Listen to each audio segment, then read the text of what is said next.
Today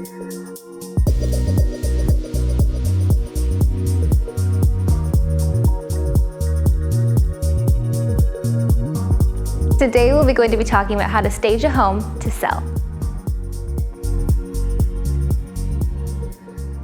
Love to welcome Katie Hira, who has over 10 years of experience in the real estate industry, both working for builders and for herself as an agent with Mosaic Realty. We're going to talk about staging a home, how to get it ready.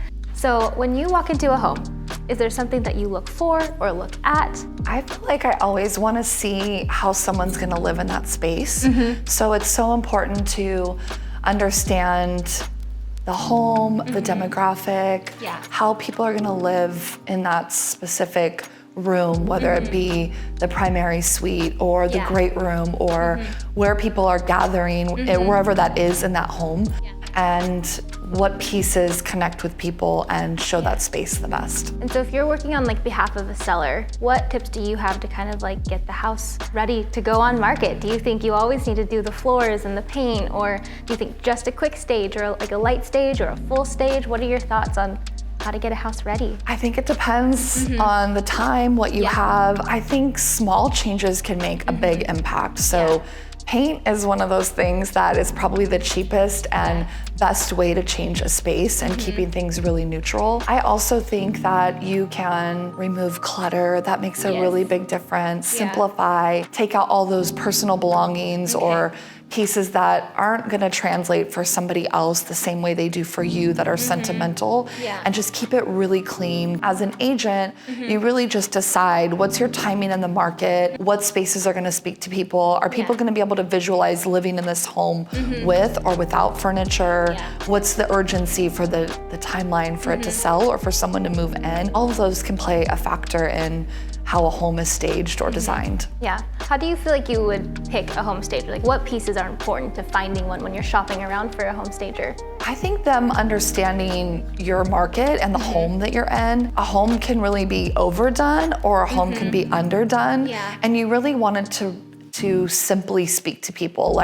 They walk in and there's almost this idea I can dream and visualize myself living here, but it's not out of reach for me, or it's not at all nice as what I have at home. So it's really finding that delicate balance of somebody who can understand who might be looking at this home, who's gonna live in this space, and how can I present that home so that they feel like they can dream here and this is their home now. So you don't think that you should have personal items in the home when you're getting it ready to put on the market? Do you think you should keep those pictures up and decorate with that? Or do you think you should kind of just take that personal aspect out because the buyer's coming in to see their home, maybe not the seller's home? You know, if there's something that obviously as an agent, we want to cater to our clients. And if your client is a seller, you want them to feel comfortable. Obviously, they're going to be living in that home for a while before that home is going to be sold.